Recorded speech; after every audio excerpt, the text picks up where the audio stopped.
All right. Are you ready for this? Yes, ma'am. Yes, ma'am. I like the respect I'm getting. I grew up from a southern woman telling me to show respect to all women till they deserve not to have it. What makes them deserve not to have it? Dishonesty, Okay. sluttiness. Oh, well, then I don't need that. Well, no. You don't want to be a gentleman anyhow. It's a piece of work to do. But no, I mean, my mother was a single woman raising 3 kids. I'm the youngest. And that I was taught to show respect and that I got more freedom and more things to do if I was trustworthy and a gentleman. And so after working for the Comedy Store for 9 years, it's almost like it always helped me. Okay. So I'm a gentleman, big deal. I like it. No, brothers, sisters? I have an older sister who has passed away a couple of years ago. I have an older brother who's in Georgia. That's where we grew up. Okay. We were born in Austin, Texas. Both my parents are from Texas. And when I was 4, my dad got a job with the Air Force that required him to move to Georgia.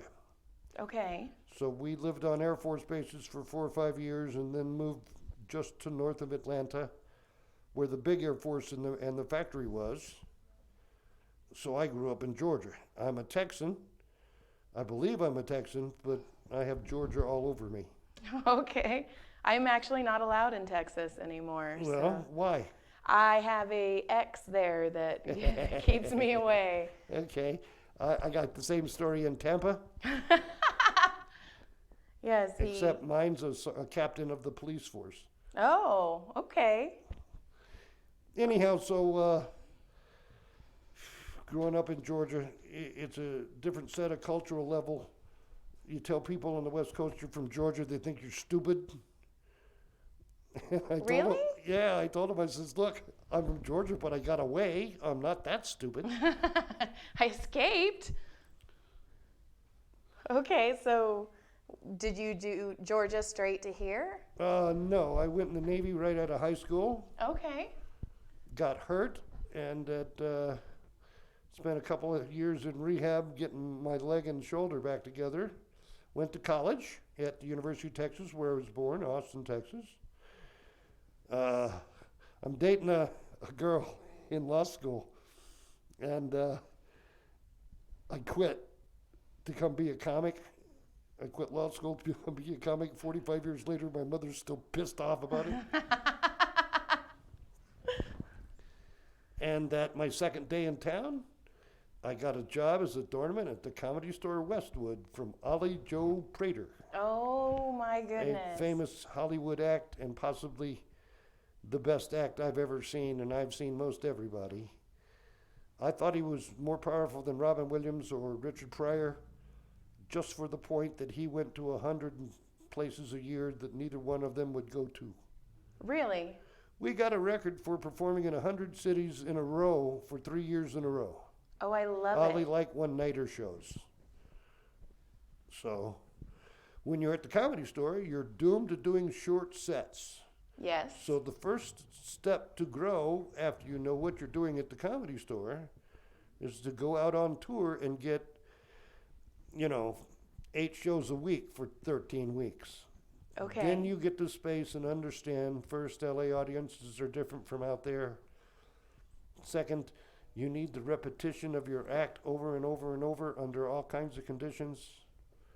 And that's what I got with Ollie. And since I work clean and Ollie worked dirty, our acts didn't collide. I love it. And that even after a while, when he wanted me to get more clubby, every time I would write a more profane joke, he would buy it off me. Oh, I love it. Here's my favorite. It's my dick, it's my shower, I'll wash it as fast as I want to. There should be, in every men's room, every shower room in the country, there should be a big black circle with a slash through it. If it ain't your dick, don't touch it. But that's not kind of thing I would do in my act. I would just, and that so after a while, we cut the middle guy out of the 3-act system. Who was the middle guy? Well, most comedy clubs work like the La Jolla Comedy Club for the Comedy Store. Okay. There's an opener MC, Uh-huh. usually the least experienced. There's a middle act. The opener does about 15 minutes, maybe 20 if he has to do a lot of MCing, telling where the bathrooms are and all the club events. Uh-huh. And he does 15. Then the middle act comes on. It's also called the feature act. Uh-huh. And he does 30. Then the headliner comes on and does 45 to 55. And if he feels it's necessary, he'll do a 5-minute encore. But we discovered long ago that 3 good acts in that formula will laugh them out at about 110 minutes. Okay. And it's useless to try to do much more after that except sell booze. So you don't, that's the show, 3 acts. Uh-huh. Ollie and I cut out the middle act, and I hosted and did the middle act myself. So we got paid more money. Then Ollie was one of the highest paid headliners of the times. So after a while, he had the agents line up the gigs right in order. And he made me an offer. He says, come open for me on the road, do 30 minutes, I'll pay you $1,000 a week. And this was 1986. Okay. So that's roughly double as much as anybody else in my position was getting. Uh-huh. And then most people work 4 or 5 weeks, come back to LA, sit around, and then go out and work 4 or 5 weeks. We worked 12 weeks, 13 weeks at a time. So we had more money, more practice, and our acts improved. Yes, yes. So to be back at the Comedy Store after all these years is delightful to me. In fact, where we are right now was my first office at the Comedy Store. When Mitzi decided to do video, through some of an elaborate schemes, they got me and presented to her, and she made me the head of video Okay. in this space. I love it. And that my first client was Argus Hamilton. Really? Yep. Okay. Now, Yeah. was that when him and Mitzi were dating? It was before that. Okay. It was eminently due. The more successful Argus got, the more Mitzi became interested in him. I get that. That makes sense. Okay. At one time, there was a list for The Tonight Show, and Argus was 5th. Yes. And then he had his little,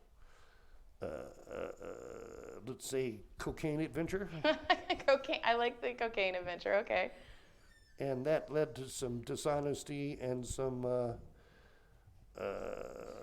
amazingly unarrestable things. Right. Argus is a people person. He should have been arrested 20 times, but he got away. Yes. But that maybe 2 years after doing this, she gave me a different office because she hated coming down the stairs. In the old days, we called this room the dungeon. Yes. I can see that. And that she had trouble with the stairs, so she gave me the back office at the bottom of the stairs, which is the VIP room. Uh-huh. Okay. Okay. And so Argus we would meet early, we would talk the set over. He would go on stage, I'd sit up in the back of the room, we'd shoot the set, we'd take it back to the office, watch it 2 or 3 times, change the jokes, and then as soon as the audience changed, he'd go on again. So he grew as a comic vastly quicker than anybody else. Okay. So for him to be doing a show here in my old office, the Comedy Store Tonight Show, Uh-huh. I'm proud to say I have been a guest, I have been a writer, I have been a producer, and Argus calls me his emotional stunt double. I love it. Because when somebody has to care, he walks away and sends me over. Nice. Now, were you around during the strike? Ooh. Yes, ma'am. Okay, because I guess I should preface this. This is my favorite place in the whole wide world, the Comedy Store. Oh, cool. Mine too. So I have researched and read all the books and just, Did you read I'm Dying Up Here? I did. Did you notice he featured me? It's been a while, so I don't want to lie. I asked him after the book came out 20 times, because we still talk a lot, why me? And he said he wanted a doorman's viewpoint. So you were a doorman during Yeah. So Mitzi used to own a property up on the hill behind the Comedy Store called Crest Hill. That's the name of the road. Right, right. If you look out the back parking lot, the first house you see is not it. Look one more west, that's Crest Hill. Okay. And when Mitzi bought the building, the house came with it. It sat for a couple of years, and then she got it on herself to help some comics and would let them live there in return for work. Uh-huh. When I moved in, Yakov Smirnov, Mike Binder, Okay. Argus Hamilton, Ollie Joe Prater, and one other guy was living there. Okay. The other guy, he was an impressionist, New Yorker, pretty decent, but he did full-on makeup impressions and costuming. So in his long show, he could only do 2 or 3, and he could do Right. 10 of them. So every morning you'd come up to the kitchen, because he had the little maid's room off the kitchen, and he'd be sitting there in his tidy whities with a mirror in full makeup and costume, except for pants, Oh, shoot. and be doing his rehearsals. Okay. Well, that person's name was Andrew Dice Clay. Are you serious? Yeah. And that what it was she had an interest in each of the people that lived there in advancing their careers. Okay. So I lived in Westwood. A lot of times they would have stuff for me to do, doorman-wise or operations, running a bar-wise, Uh-huh. and it'd take me an hour to get here. So right across the street from the Comedy Store, down at the light across from the Hyatt or whatever the Ad Riz, the new hotel is. Uh-huh, the Andaz. Is Best Western 8400 Sunset. Yep. In those days, call it 75 through 80, it was a apartment building. Okay. And Mitzi had rented rooms for somebody and was moving them from there into the house. So a very famous comic, George Miller, used to live there. Mitchell Walters used to live there. One of our senior doormen, Harris Pete, used to live there. She got David Letterman a one-room apartment to keep him in town. Yes, because he wanted to go back to Kansas. And that when he hit the Tonight Show, he moved out and gave it to Argus. When Argus moved out, he gave it to me. When the lease ran out 8 months later, I got an offer to live in Crest Hill. Okay. So I'm just a doorman. Basically, I get 2-3 spots a week, and I host a couple of shows, but 6 nights a week I'm at the back door or fronting the main room. Uh-huh. And I come to work one night, and the 150th funniest people in the world are out front with picket signs screaming and yelling at me. Oh, no. The way I tell the story, I was actually 159th in line at the Comedy Store. Okay. And when I came to work that night, 150 people in front of me were out on the street refusing to perform. Mitzi put me on for 2 hours in the main room, hosting and directing the potluck players, and then on for 2 hours in the original room, emceeing and doing spots and filling when there wasn't a comic. And then I went upstairs in the belly room for an hour. Oh, my goodness. So I went from, 2 or 3, 4 small spots a week to 4 hours a night during the strike. Okay. It was the greatest thing that ever happened to me because I suddenly had the responsibility to keep the room going, and I wouldn't want to tell a bad joke or, you know what I'm saying, let the room down when you're hosting. Right, right, right. So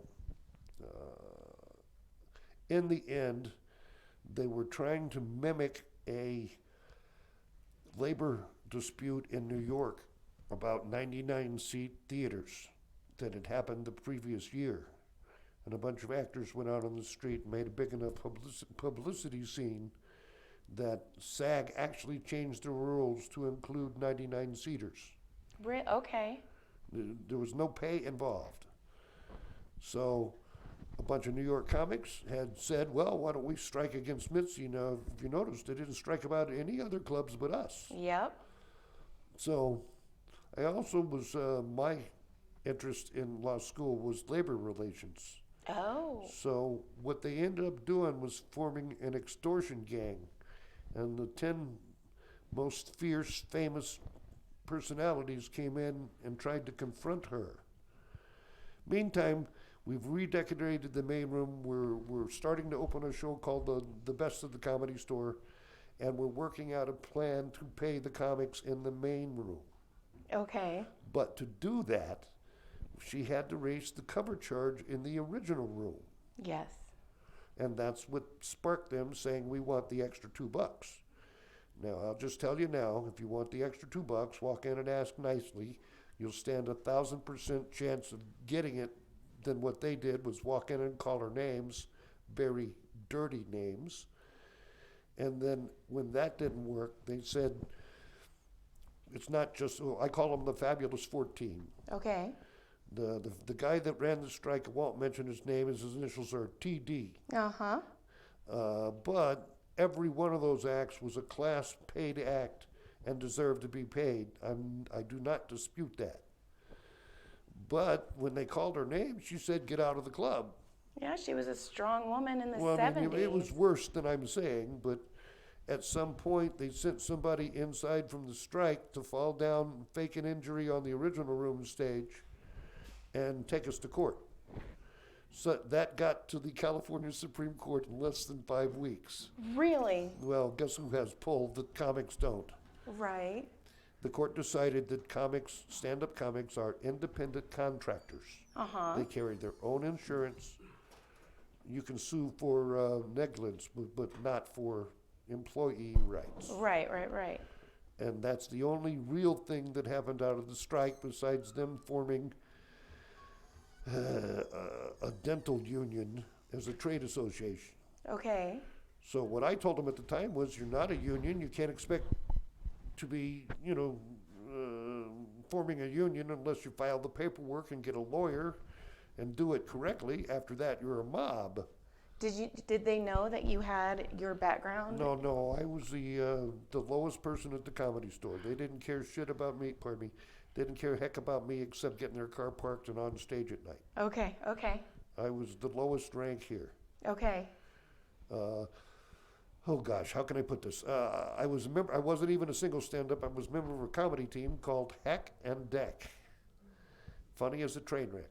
Okay. We were trying to be a very satirical Monty Python with two guys. Oh my. So we were loud, we were outrageous, we did things that weren't necessarily funny, but to be startling. Okay. Rewrote the tune to, not diamonds is a girl's best friend, but violence is a girl's best friend. Violence is a girl's best friend. Some handcuffs with lace might be quite confident. At any rate, we didn't know we were very funny, but everybody else in the world knew we weren't going anywhere. Okay.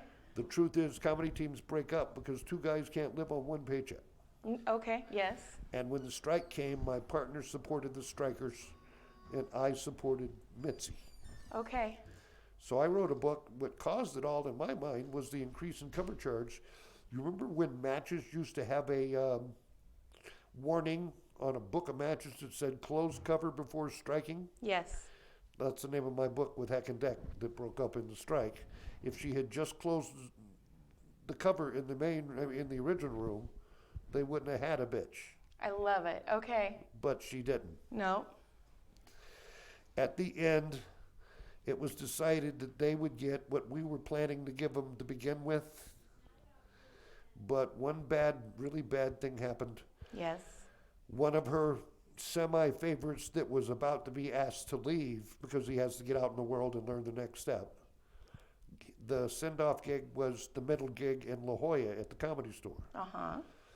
On the fourth day of the strike, he drove down to do it, but he was unprofessional. He left L.A. at 3 o'clock trying to get to La Jolla in San Diego. Uh-huh. His car broke down. Oh. They had to start the show without him. The deduction was that he was part of the strike. Yes. So she immediately hired another comic and banned him. And he came back and joined the strike. And then after the strike, the rules were everybody goes back to the neutral corner. You get what you were getting before.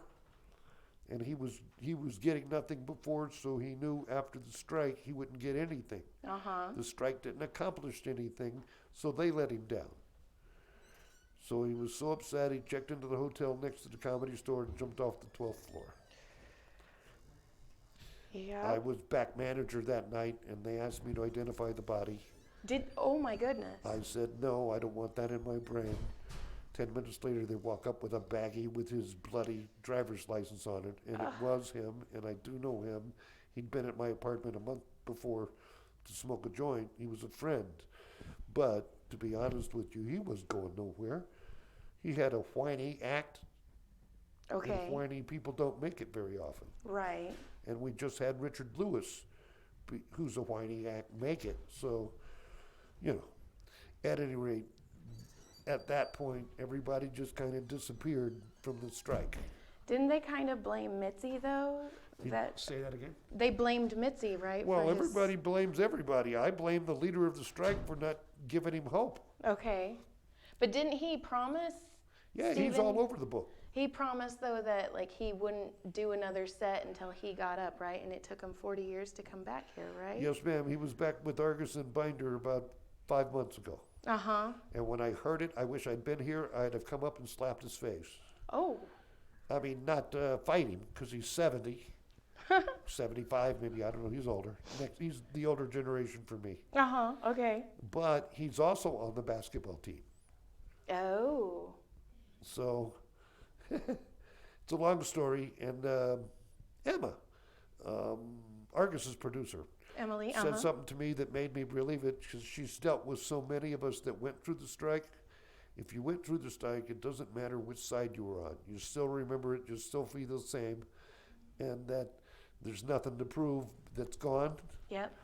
But I have organized a crew of all the old doormen. I got like 9 different people. I know where he lives, the leader of the strike. Uh-huh. He lives in the valley. I know where. We're going to go picket his house on video. When is this going to happen? It's just a joke. Oh, okay. The night of the strike, the signs were fairly specific. No bucks, no yucks. Uh-huh. So our signs will be just the opposite. It'll be showcase clubs rule.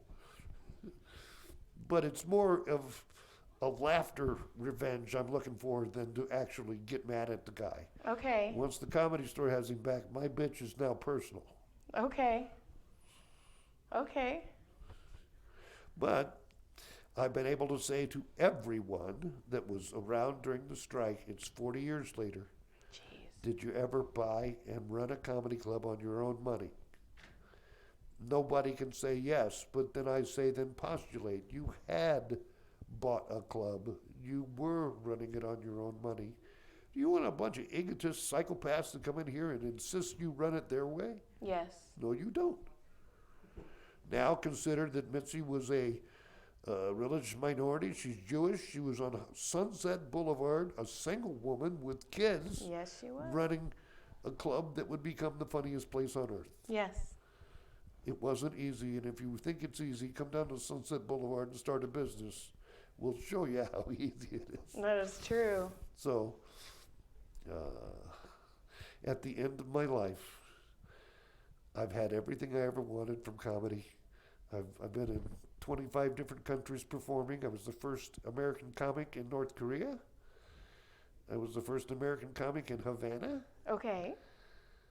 And that I got everything I wanted and I invested and saved. I don't need anything now. I just want to have some fun. Uh-huh. About a year ago, in January of 2019, Uh-huh. my wife died. Oh, I'm sorry. Hardest thing I've ever been through, but the reason I'm here at the Comedy Store now is she wanted me to come back. Oh, I love it. So I'm here. Okay. And if I have one goal in the rest of my life, I want to get Mitzi Shore a star on the Hollywood Walk of Fame. Yes, I love that. I love that. Is there a petition? Well, first you petition. Uh-huh. There's quite a fee. Oh. It's just under $35,000. Okay. Second, you got to have a category. Okay. Third, would you know Jeff Scott? I do. He's been on my podcast. Yes, ma'am. Jeff Scott used to work for the Hollywood Chamber of Commerce, the very same people. Okay. So he knows all about it and has educated me. He says they're far more concerned with who may show up at the installation than they are with anything else. It's got to be a big deal. Well, okay. So I have been to the big megastars from the Comedy Store. Uh-huh. And I've told every one of them that I'm the video guy from the Comedy Store. Do you remember me? He said, yes. Are you aware that I put the video in Mitzi's house? In certain rooms of Mitzi's house. Okay. And that's how I'm going to convince Dave Letterman to come to the installation of the star. Okay. I love that. He gets to burn the tape afterwards. But you made a copy first, right? No, ma'am. I have the original. I've said this for a couple of months because I never do it, but I can panic the place with 3 words: Mitzi's sex tapes. I love it. Oh, I love it. But, and I'm being completely humorous, even if I did own such materials, I wouldn't bring them out because she was my queen. Uh-huh. She gave me everything. I love every member of the family, and I wouldn't do that to the store or to the Shores. Okay. But I'd threaten Letterman and Gallagher Okay. and Shandling Okay. and Lino. Okay. Lino knows he's innocent. Okay. But I want to get her a damn star. I don't think it'd be that hard to raise the money. I don't think so either. It would just be Especially if I tell them I'm offering the tapes for sale from Estonia. Oh, jeez. I write for a magazine called thecheers.org. Cheers.org. Okay. And they're located in Estonia. Uh-huh. Because I write a lot of political stuff and I didn't want to be attacked for it. Then I have, oh my, I have miles of videotape from the Comedy Store that I shot. Oh, I love it. Look on my Facebook page if you get a chance. I will. And I have Robin Williams singing in the main room a reggae song called Quaalude Vibrations. Okay. And first, it's amazing. Second, I have the only copy left. I gave a copy to Robin, I gave a copy to the Comedy Store. Uh-huh. No one has it. So I have quite a few tapes of just performances. Argus from 1980, Binder from 1980. Jeez. And speaking of Mike Binder, he was kid comedy back then. He was the funniest 17-year-old I'd ever seen. Really? Would you know the name Alan Bursky? Yeah, I know Bursky. Okay, another fabulously funny 18-year-old. But Alan got angry when he turned 20 and had talked his way out of the business. Really? Well, he's just an asshole. Okay. It happens. Binder is not an incredibly smart kid. And that the funny part was he was kid comedy. Oh, I And love then it. he turned 28 and he was telling high school jokes. Okay. So he quit. He asked Mitzi to produce his comedy special. And they got in an argument. And because he wanted to be the producer and she wanted to be the producer. So it didn't get produced. Oh. 3 months later, the strike happens. Mike stays away for 2 or 3 days, but then he does come back in and perform.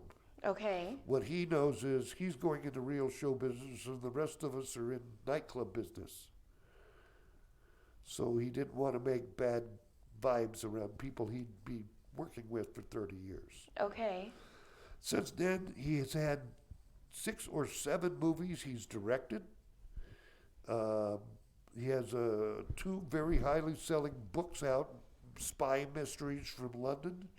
And he taught me a lesson. He says, I went to London and I wrote a book about there so I could come back and shoot the movie in my favorite city, London. Oh, I love it. Uh-huh. So I immediately started writing about Paris. Okay, if this works. You know what? My first book, I haven't published this one, but the first one I wrote was in Ireland because I wanted to go to Ireland. There you go. But I haven't published that one. I have 7 out, but Yeah. Well, I have a particular video slant because that's what I studied in college. And being the video guy here got me far more notice from the big time comics than what I did on stage. Okay. I also, I'm a gadget guy, so I invented a way to hook up your videotape player to your cable box where you could record a movie and watch something else. Okay. And it was before they included that option in the machines. So Richard Pryor, Robin Williams, Richard Belzer all asking me to come to their house and pay me to do it for their house. Okay. Just because I was the video guy. So I've noticed over the years that whoever is doing a production will set up all of this wonderful production value, and then it sits there waiting to get the good stuff. I am the king of coming along and using your production value to get my good stuff. There you go. So every time I do a project, I bring my own guy, and he documents what we're doing. Let's see. I'm going to lift my head. Okay. There he is. I think I see my guy. That's Al. Hi, Al. Al's Al's been on the podcast as well. Al's smarter than me, and that we've been doing a video partnership for 3-4 years now. Really? His one amazing thing is he makes me look better than I am. Al seems like he could do that. But we went to the Kinison movie, the I Am Sam Kinison. And they asked me 3-4 times. I said I won't do it because I have nothing but negative to say about Sam. Okay. And they kept calling me up and said, you know, come on. At one point, he called me up and said, the director, what do I have to do? Set up in your garage? So I said, only if I can say what I want to.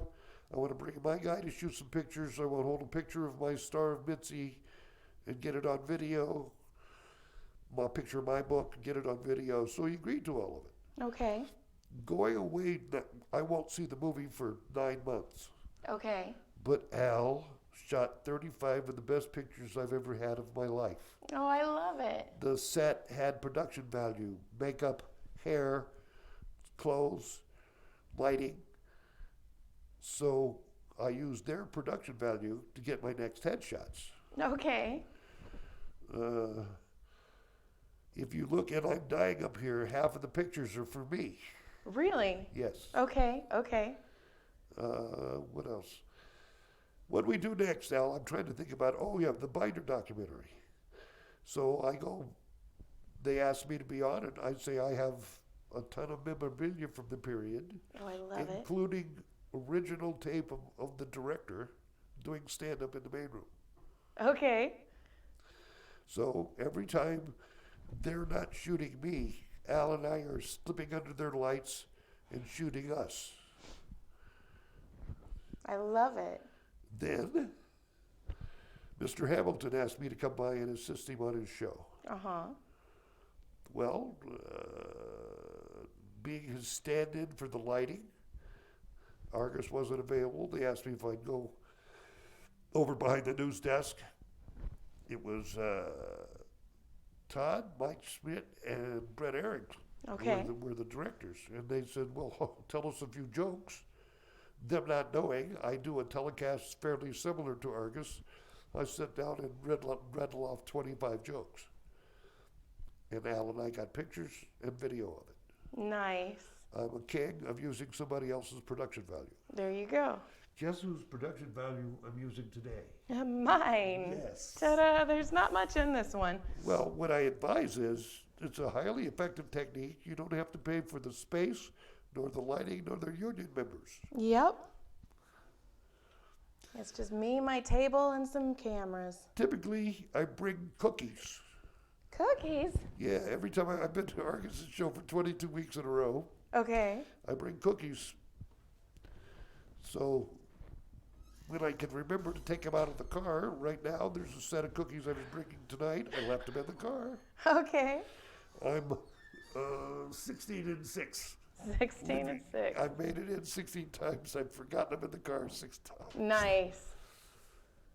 Very nice. It's the part of the gentleman part. I love it. I love the I have my whole touring career has been a matter of being the most acceptable, responsible adult around as far as comics go. And it works for you. My whole life. I love it. I love it. Now, I appreciate where you are right now. Do you feel the muscle mass? I do. You've got stuff going on. I had a discectomy at L5. Yes. But Yeah. I thought I would be scared from this. This feels great. I'm glad. I'm pretty good at what I'm doing sometimes. Well, I love your idea of a telecast. I love it too. I've been wanting to combine massage and comedy for quite some time, and Brilliant. I love, because this is how I started. In fact, I was massaging a patient, and we were just having the time of our lives, just laughing. And that's when he was like, "Joy, you should do stand-up." And he got me in a stand-up class. There you go. Whose? It was Tom Clark. Can't say I know him. I adore him. He's also a very clean comic.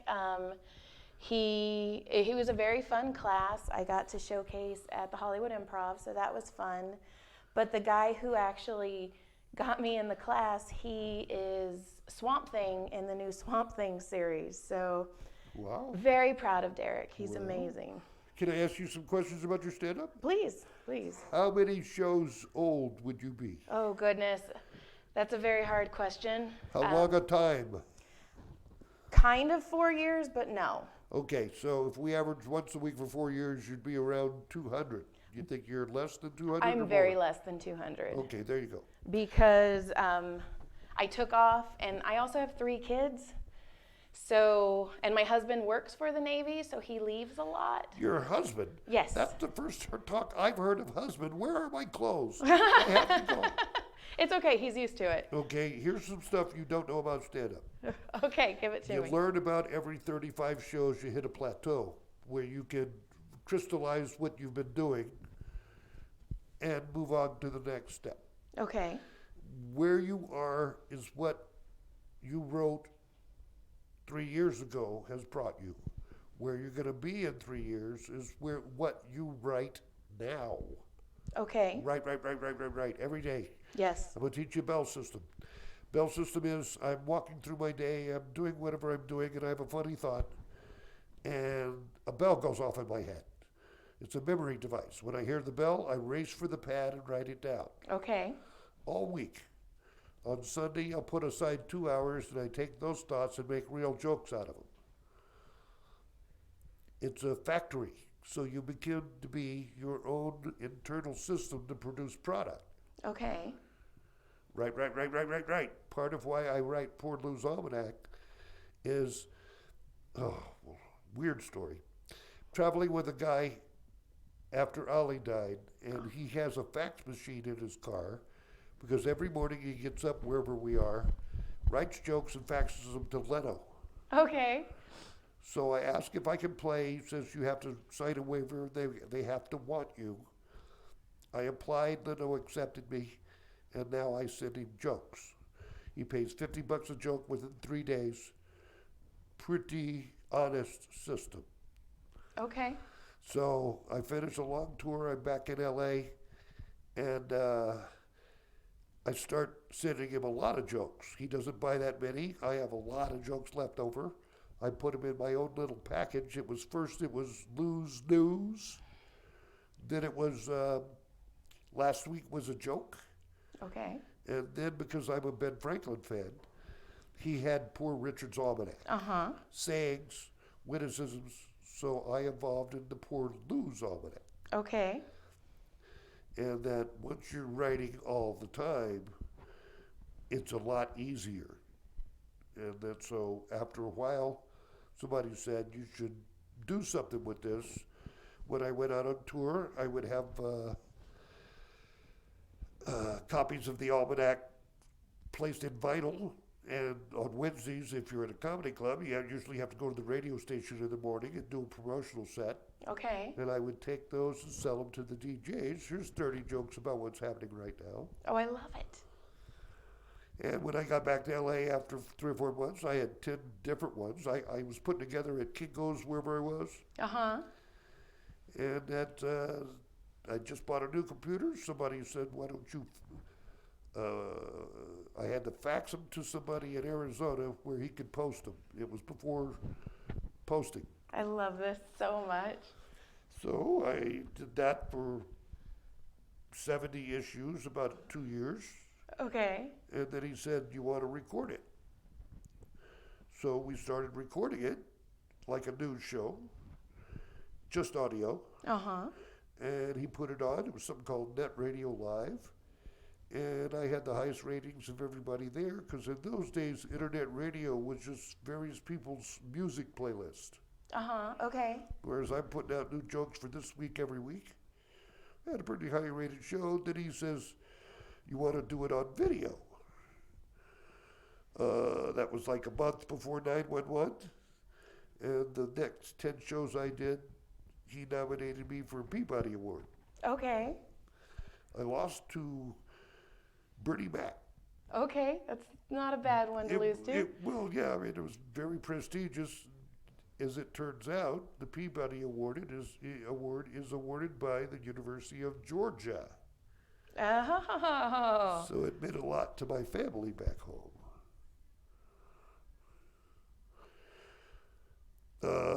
Boy, I'm quite far afield. Am I covering what you want me to do? This is perfect. This is exactly what I wanted you to cover. I've saved my very best story for now. Okay. Okay. Give it to me. I start breaking out of the Comedy Store in 84, 85, whereas I can't take 6 store shifts a week because I have paid shows. And once Mitzi starts missing me, she wants to know what's going on, and then she and I know. I'm nearing the end of my term at the Comedy Store. I'm about to take the next step on touring. Okay.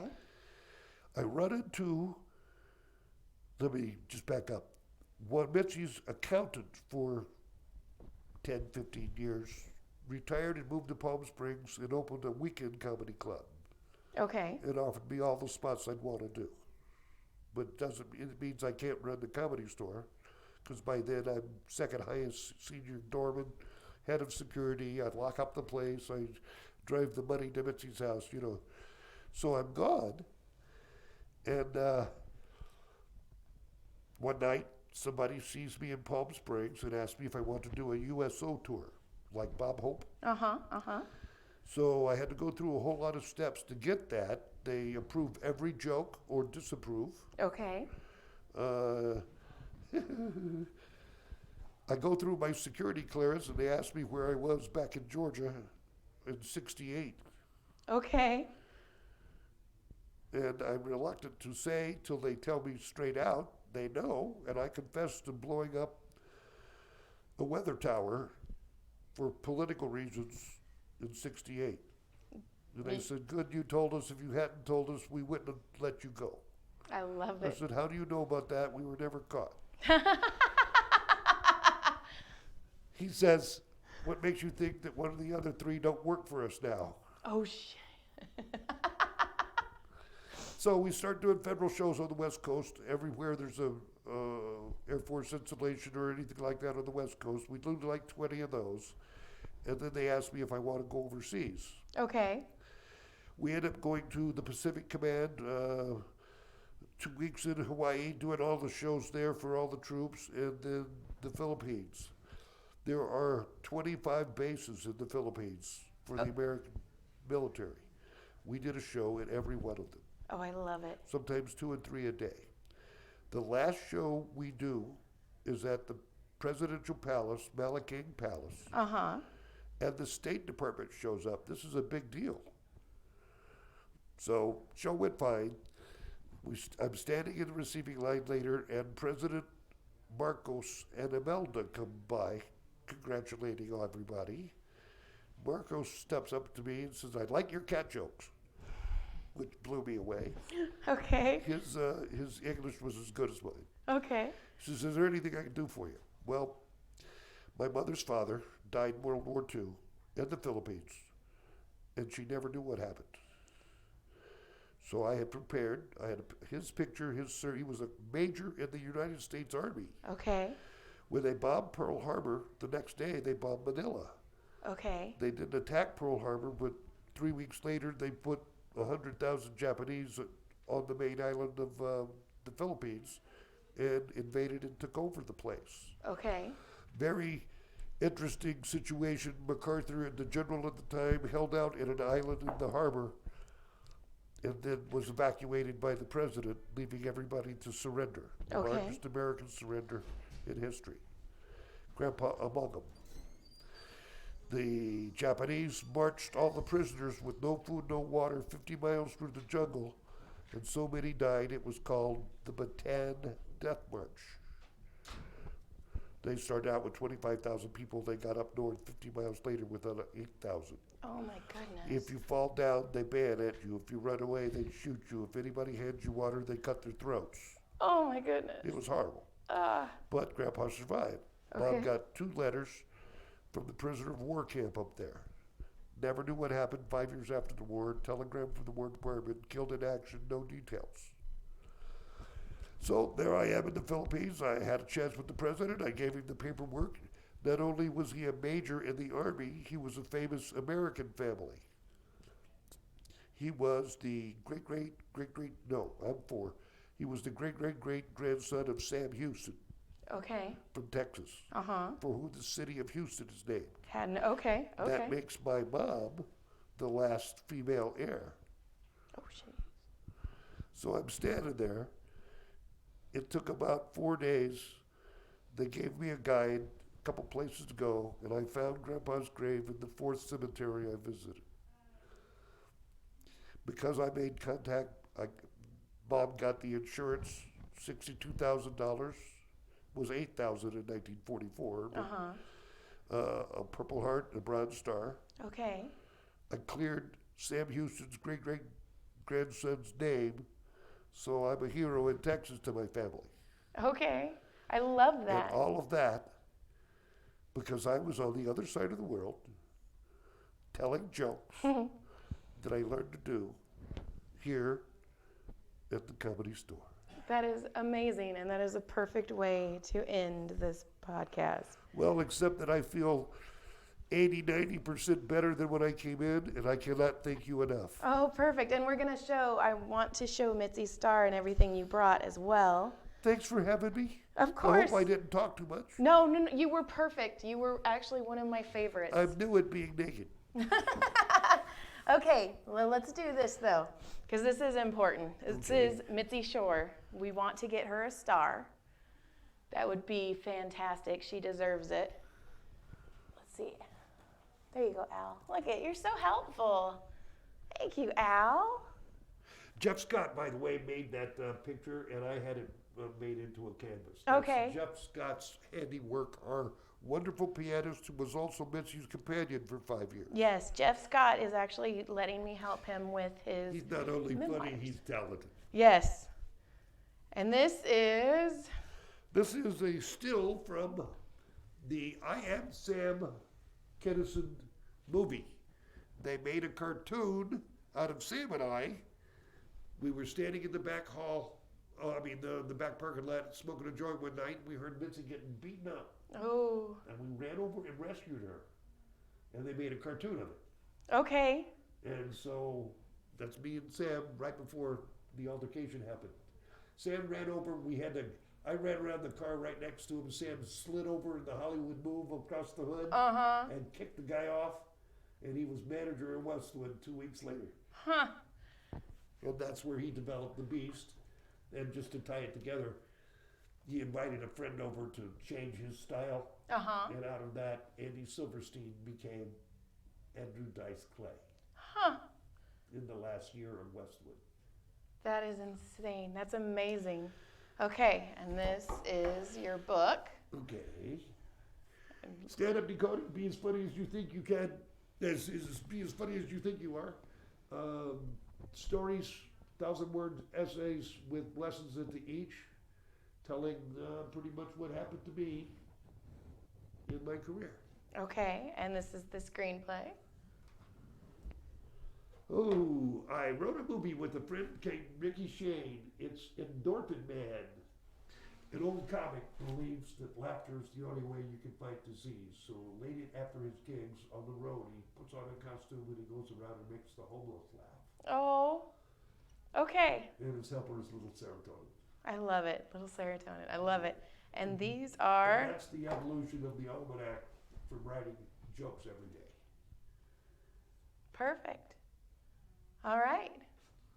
I'm going to go tell them to kill the camera, and then we can get you off. Thank you very much. so much. That was I amazing. really had a good time, and I hope I didn't talk too much. No, it was perfect. Thank you so much. It was